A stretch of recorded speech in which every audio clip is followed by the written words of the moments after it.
On this Saturday night, the profile of a serial killer. New details in a decades-old mystery. There's different types of DNA technology that we can make use of. The links that could crack other cold cases. There are legitimate privacy rights engaged here. Balancing the public's right to safety against the rights of Canada's most dangerous criminals. The growing health implications of wildfire smoke ahead of this year's wildfire season. These fans will be back next year, and really what a great first season for this team. And the magical moments during the Toronto women's hockey heartbreak. The passionate crowd that didn't let them down.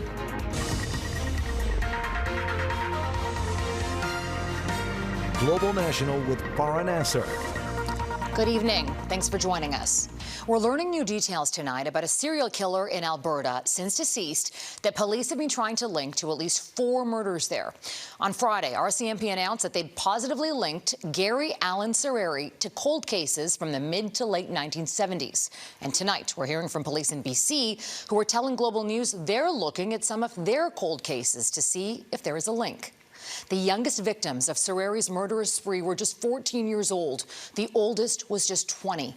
The first break for police came over 20 years ago, thanks to advances in DNA analysis technology. Then, in 2021, police got their big break using a new forensic tool called investigative genetic genealogy to build out a family tree and zero in on the killer. Catherine Urquhart reports. Nearly 50 years ago, Gary Allen Srery savagely assaulted and killed 4 young women: Eva Dvorak, Patricia McQueen, Melissa Rahoric, and Barbara McLean. The murders happened in Calgary, but now cold cases are being reviewed, which could potentially link the now-deceased killer to other murders, notably in Alberta and BC. He makes a very viable suspect for, like I said, any sexual homicide of a similar victim in either Alberta or any neighboring province or any other place in Canada he was known to travel. Srery had an extensive criminal record in the U.S., including sex crimes against young women. Around 1974, he fled the U.S. after posting bail for a rape charge and then entered Canada illegally. He's known to have been in the Calgary area from 1975 to 1979 before spending more than 2 decades in BC, on the Sunshine Coast, and in the Fraser Valley. In 1998, he was convicted of sexual assault in New Westminster and was deported back to the U.S. after serving a 5-year sentence. We know that Srery's criminality spanned decades over multiple jurisdictions and numerous aliases. The Alberta RCMP believe there will be more victims. BC RCMP say their unsolved homicide unit has been advised of Alberta's findings and are prepared to advance any new information. But at this time, Srery has not been linked to any of their cold cases. DNA was used to solve the 4 murder cases in Calgary. Evidence found on the victims was matched to Srery, who died in a U.S. prison in 2011. They preserved it, and they were able to compare it when DNA was really rolling in the late 90s, early 2000s. Good for them. That was another excellent aspect of this case. Genealogy experts say DNA could also be pivotal in solving any other historic crimes that could be linked to Srery. Now that you know who it is, you can trace his whereabouts and look for cases in those areas that remain unsolved. Police are asking for tips in the ongoing investigation, hopeful they might solve more cold cases and provide answers for those who have lost loved ones. Catherine Urquhart, Global News, Vancouver. And coming up later in the newscast, Mercedes Stephenson's candid interview with Canada's former prison watchdog about this week's stunning revelations about the transfer of high-profile murderer Luca Magnotta to a medium-security institution. The federal government has rejected requests from the City of Toronto to decriminalize the possession of small amounts of illegal drugs for personal use in the city, citing concerns for public health and safety. Tonight, Lexy Benedict gets reaction from the city's mayor and experts who say it's a step in the wrong direction. There's a hard stop in the City of Toronto's road to decriminalizing drugs. On Friday, Ottawa rejected the city's request to decriminalize drugs for personal use, saying the request does not adequately protect public health and safety. But on Saturday, the city's mayor said if Ottawa won't decriminalize, more needs to be done to help addicts. When there is no support, whether it's housing, drugs, or drug treatment program, or counseling, mental health support, people will continue to die. After the decision, Chow sent a letter to Ottawa and the province asking for them to come together on a pilot for a 24/7 crisis treatment program and for more resources because the city can't afford to do it alone. Come together and find a common ground. We do have a common ground. We know what works, that it has to be a comprehensive approach. It's science-based, evidence-based. Let's listen to the experts. The decision coming one day after Ontario's health minister wrote to Toronto's medical officer of health, calling the decriminalization plan dangerous and misguided. Premier Ford had a one-word response to its cancellation: good. It's not a crisis the City of Toronto faces alone. Ottawa's rejection comes on the heels of the recriminalization of public illicit drug use over in British Columbia. We have to make a decision of what we are going to do. Are we going to continue to criminalize it because that doesn't work, or are we going to treat it as a health issue? Harm reduction advocates worry that drug users will suffer the consequences. It's not helpful and it's uninspiring, and it really hurts the people who are struggling the most in our society. While last week the federal government granted BC's request, experts say the current model of criminalization isn't working and will continue to advocate for change. Meanwhile, the City of Toronto will continue to look to upper levels of government in combating the crisis. Lexy Benedict, Global News, Toronto. The Israeli army is moving into parts of northern Gaza that it had previously not targeted in an effort, the IDF says, to eliminate pockets of Hamas resistance. Smoke could be seen billowing out of buildings in the Jabalia refugee camp in northern Gaza. The Palestinian Health Authority says at least 10 people were killed in the airstrikes, others barely making it out alive from the rubble of collapsed buildings.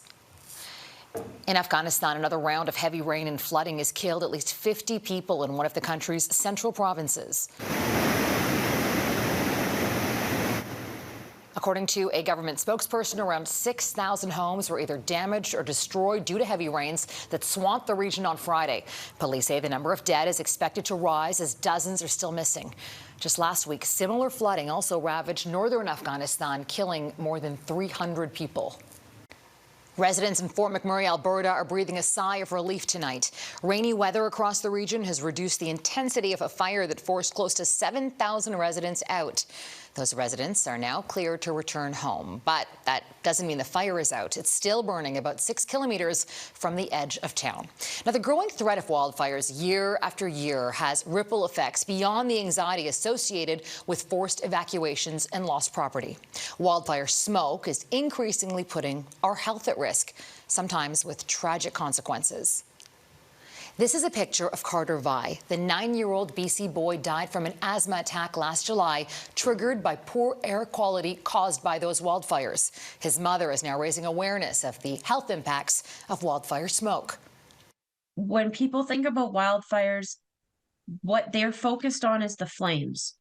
And if the flames aren't knocking on your door, you almost become complacent, when in reality, the smoke is causing just as much damage and taking just as many lives, if not more. I never thought in a million years that that's what was happening today, that this would be our story, and that we were going to leave without our baby. Eric Sorensen reports on how our changing climate is fueling fires affecting communities far removed from the flames. The number of wildfires across Canada has already topped more than 1,000 as of May 15th. One of the biggest is Patrick Creek, almost 50,000 hectares, a holdover from last year's catastrophic wildfire season.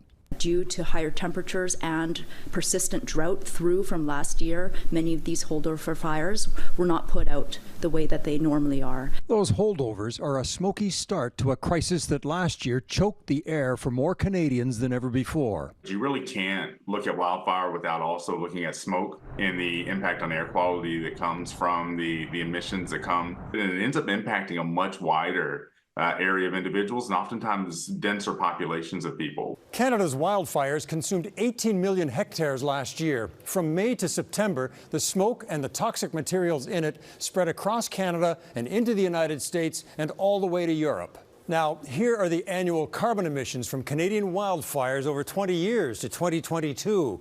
And here's the astounding cumulative total just last year. And as of April 30th this year, most of Canada is already abnormally dry, huge areas with moderate drought. There is severe, extreme, and exceptional drought in parts of the West where the wildfires are already burning. The fire near Fort Nelson, BC is a holdover from last year, and the smoke is already spreading to Alberta. We don't have total control over the wildfires, of course, that are happening outside of Alberta. It can travel long, long distances, and it can come from anywhere else in the country. The author of Fire Weather has researched the impact of wildfires and believes Canadians must prepare for more fires and extended periods with unhealthy smoke. There is a heightened awareness and a really deep concern of what might happen in their communities. They've seen enough now. Faraway fires may not affect that many Canadians, but persistent smoke will. Smoke, in a way, is a very potent messenger that really does convey the urgency and the universality of the dilemma that's facing us now around our changing climate. And the dilemma of 2024's wildfire season? It's just getting started. Eric Sorensen, Global News, Toronto. The precarious state of our prison system. Are overcrowded jails impacting justice in Canada? The news continues on Global National. The man accused of attempting to assassinate Slovakia's prime minister was ordered to stay behind bars today as Robert Fico remains in hospital. Local reports identify the alleged attacker as a 71-year-old retiree who is known as an amateur poet and a former mall security guard. He appeared in a heavily guarded courthouse today facing charges of attempted murder.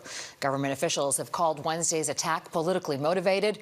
Fico was shot multiple times as he greeted supporters following government meetings. He's said to be in serious but stable condition after undergoing a 2-hour surgery on Friday to remove dead tissue from his gunshot wounds. Convicted murderers Luca Magnotta and Paul Bernardo captured national headlines for their high-profile and horrific crimes. But they have another thing in common. Their secretive transfers from maximum security prisons to medium security institutions. Now, after exclusive Global News reporting revealed Correctional Services Canada instructed staff to keep quiet about Magnotta's transfer, Mercedes Stevenson spoke with Canada's former correctional investigator on the state of the prison system, and she joins us from Ottawa with more. Mercedes. Farah, Canada's former prisons watchdog Howard Sapers says there should be more transparency with correctional services. But he also says there are legitimate privacy rights at play when it comes to the secrecy surrounding the 2022 prison transfer of high-profile murderer Luca Magnotta. There are legitimate privacy rights engaged here. Just like we don't share people's private healthcare information, we don't share other information about them as well, unless it's in the public interest. And as unsatisfying as this may sound, there's a big difference between what's in the public interest, let's say for their safety, and what would be something they're just curious about. But Saper says the caveat to that would be surviving victims, as well as the families of the deceased's right to know. This week's revelations about the secrecy surrounding Magnotta's prison transfer comes the same week as Canada's Office of the Correctional Investigator has warned about the potential for violent riots in prisons and dangerous assaults on prison staff, with physical assaults up by 189% due to the conditions inside. Lack of access to prison jobs, lack of access to prison programs, frustration about lots of lockdowns because there are staff shortages. And so movement is more restricted in the prison than it needs to be. And so there's sort of he was saying there could be a flashpoint coming. Correctional and law enforcement sources have approached Global News with concerns that crowded conditions in provincial jails and federal prisons could affect Crown and judges' decisions on bail, sentencing, and release conditions for offenders as they contend with the lack of space. Perhaps even more top of mind with concerns about crime committed by violent repeat offenders so frequently in the headlines now. Farah? Mercedes Stevenson in Ottawa. Thank you, Mercedes. And you can watch more of Mercedes' conversation tomorrow morning on the West Block, right here on Global. Coming up, packed arenas and a passionate fan base, the historic on-ice moments despite Toronto's PWHL season coming to an end.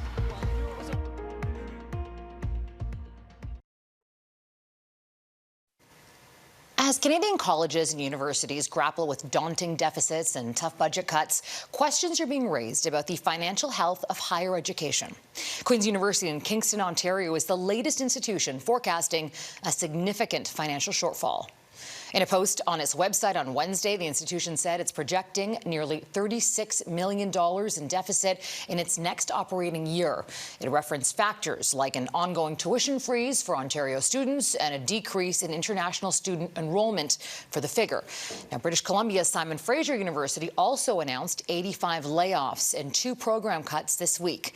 As Neethu Garcha reports, the move has unions raising questions about the fiscal future of institutions right across the country.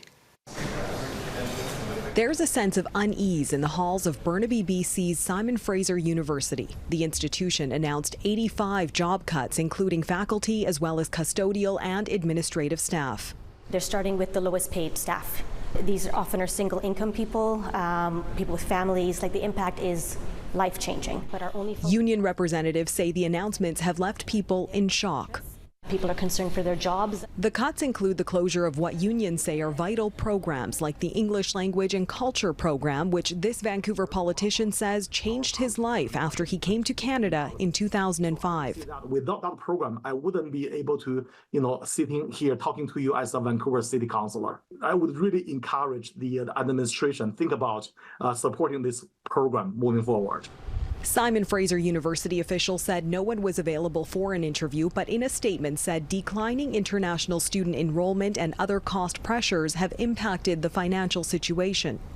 I think it's absolutely shameful that international students continue to be the scapegoat of these unfortunate decisions that continue to be made. There are similar sentiments in Ontario, where union officials are slamming Fleming College for a lack of transparency in decision-making, while calling on the province to step up after the federal government's new cap on international study permit applications. The provinces are just scapegoating the feds for that decision and not coming to the plate with the financial backing that we need.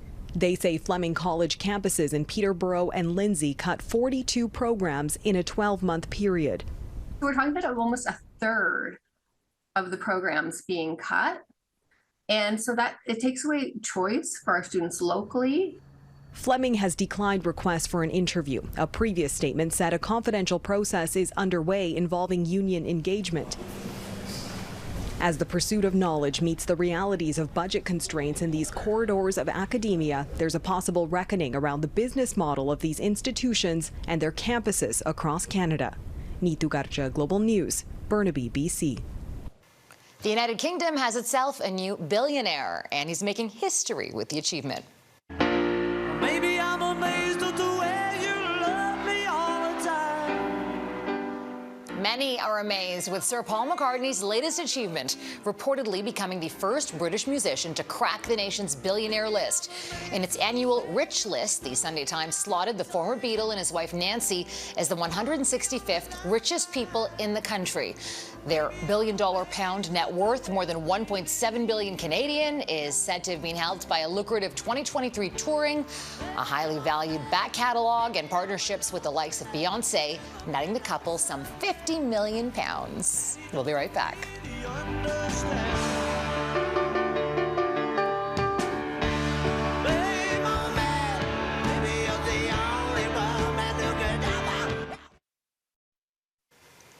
The last two Canadian teams are battling it out in the second round of the Stanley Cup playoffs. It's do or die for the Edmonton Oilers tonight, the team trying to force a Game 7 against the Vancouver Canucks. But what about the hype around the PWHL? Last night, Toronto bowed out of the playoffs, losing to Minnesota in Game 5, so that means the Walter Cup will be an all-American matchup. But despite the result, there are just so many positive takeaways from the league's first season, like stealing some of the limelight away from the men. This Sunday, but the crowd cheering their love with Toronto. We sold out Coca-Cola Coliseum. A heartbreaker for a new generation of die-hard hockey fans, but there's no love lost. Destined to go the distance and hoist the Walter Cup in the league's inaugural season, sadly, the dream ended early for Toronto's PWHL women's hockey team. The crowd still chanting, "Let's go, T.O." So proud of what this team has been able to accomplish, just falling short tonight. Toronto wrapped up the regular season as best in the business, and despite falling short in the playoffs, they had to give it their all, and did they ever? It was such a close game. This story is more about fueling a devout fan base and growing the women's game than it is about the score or result. Now, Victoria back to Rebecca Leslie. She scores! Every single regular season game was sold out. And since its launch in January, the league smashed 6 attendance records. And there's no doubt about next year. You got to look at this team and this Toronto team and the momentum that they've had here with the fan base, and that they'll be back next year. These fans will be back next year, and really what a great first season for this team. Oh, what a season. The future sure looks bright for all the young female hockey players in this country. That's Global National for this Saturday night. I'm Farah Nasser, and on behalf of our whole crew here, I want to thank you so much for spending part of your Saturday evening with us. Tonight's Your Canada is Windermere Lake, British Columbia. We love seeing your Canada, so please keep emailing us your photos to viewers@globalnational.com. Until we're together again tomorrow, take care of yourselves and take care of each other. Good night.